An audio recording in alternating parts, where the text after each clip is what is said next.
Assalamualaikum warahmatullahi wabarakatuh. Alhamdulillah rabbil alamin. Allahumma shalli wa sallim ala sayyidina Muhammad wa ala alihi wa sahbihi ajma'in. Oke, kali ini kita akan bahas kasus yang sebenarnya nggak cuma soal pelaku yang salah, tapi juga sistem dan pergaulan yang nggak sesuai dengan ajaran Islam. Seringkali kita fokus ke pelaku. Kok bisa sih? Kenapa mereka bisa melakukan hal itu? Tapi jarang ada yang nanya, kenapa pelaku bisa mempunyai kesempatan untuk berbuat seperti itu?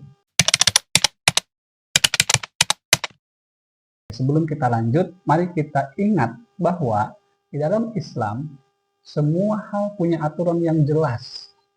Dari yang terkecil sampai yang terbesar, Islam sudah mengatur cara bergaul antara laki-laki dan perempuan.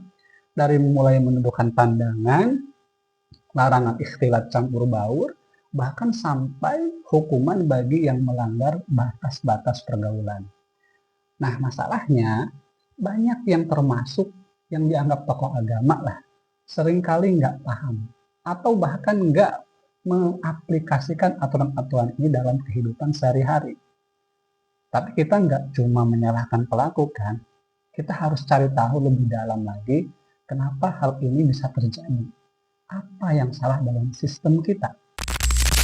Untuk menganalisa ini, kita bakal pakai metode 5 why yang akan membantu kita menggali lebih dalam tentang akar dari persoalan. Ini bukan cuma soal pelaku, tapi soal sistem yang memungkinkan kejadian-kejadian seperti ini terus berulang. Oke, kita mulai.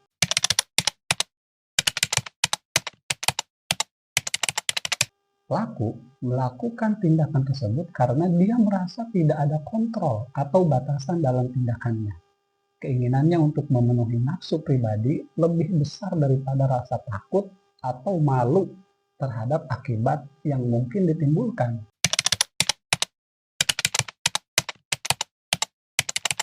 Karena di sekitarnya tidak ada sistem yang jelas yang mengatur hubungan antara laki-laki dan perempuan.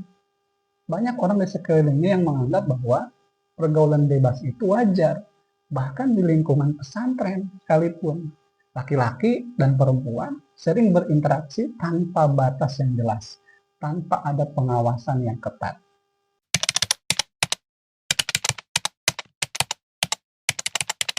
Karena sebagian besar masyarakat tidak paham atau tidak menerapkan aturan Islam tentang pergaulan.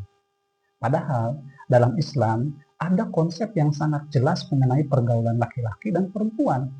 Tapi sayangnya ini jarang diajarkan dengan benar, baik di keluarga, di sekolah, maupun di masyarakat.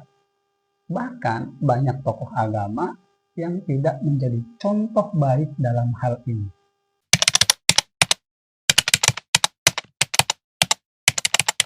Karena mereka tidak sepenuhnya menerapkan sistem Islam yang menyeluruh dalam kehidupan sehari-hari mereka. Sistem pendidikan, dakwah, dan bahkan kehidupan sosial seringkali tidak mengajarkan pentingnya menjaga adab pergaulan antara laki-laki dan perempuan sesuai dengan ajaran Islam. Tambah lagi, pengaruh budaya luar dan modernisasi seringkali mengikis nilai-nilai ini.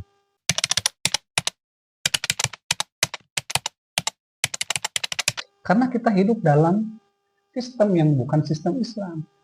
Kita mengadopsi banyak nilai dari sistem yang tidak sesuai dengan ajaran Islam. Sistem sosial, politik, pendidikan seringkali mengabaikan ajaran Islam yang sempurna, termasuk dalam mengatur hubungan pergaulan. Kalau kita kembali ke sistem Islam yang utuh, banyak masalah seperti ini bisa teratasi. Jadi, masalahnya bukan cuma soal pelaku yang nggak ngerti batasan, tapi juga soal sistem yang nggak mendukung penerapan aturan Islam dalam kehidupan sehari-hari. Nah, Islam sebenarnya udah ngatur semua ini dengan sangat jelas. Misalnya, menjaga pandangan. Ini bukan soal tentang jangan lihat cewek cantik, tapi tentang menjaga hati dan pikiran kita agar tidak tergoda untuk berbuat yang gak baik.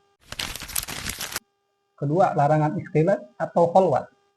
Ikhtilaf itu campur baur laki-laki dan perempuan tanpa batas yang jelas. Sementara kholwat itu berdua-duaan yang menimbulkan fitnah. Nah, Islam melarang ini semua. Ketiga, menjaga aurat dan adab.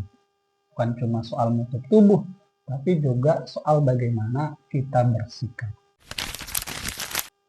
4. Hukum zina yang tegas. Dalam Islam, hukum zina bukan untuk menyakiti, tapi untuk memberikan efek jera dan bahkan dapat menjaga masyarakat tetap aman dan terhormat.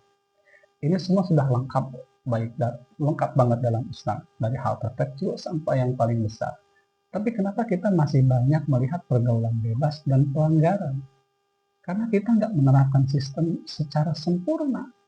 Kalau sistem diterapkan, pasti banyak hal bisa teratasi. Kita udah ngomongin soal pelaku dan sistem, tapi kita belum ngomongin korban. Nah, dan ini juga nggak kalah penting. Di video berikutnya, kita bakal bahas gimana seharusnya korban dilindungi dan bagaimana pergaulan remaja sekarang seringkali bikin mereka jadi korban. Penasaran? Kenapa banyak remaja sekarang yang nggak paham tentang batasan? Bagaimana pergaulan mereka yang seharusnya diatur malah jadi sumber masalah? Jangan lewatkan di video berikutnya. Jadi, bisa kita lihat bahwa masalah ini nggak cuma soal individu yang lemah imannya, tetapi juga soal sistem yang nggak mendukung.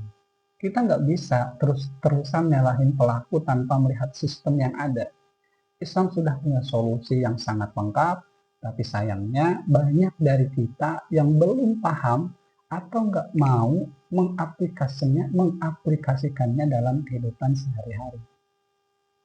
Kita harus mulai serius untuk menerapkan sistem Islam yang sempurna, agar kejadian seperti ini nggak terus terulang. Oke, terima kasih sudah menonton. Jangan lupa ikuti video berikutnya yang bakal lebih dalam lagi bahas soal korban dan pergaulan remaja sekarang. Wassalamualaikum warahmatullahi wabarakatuh.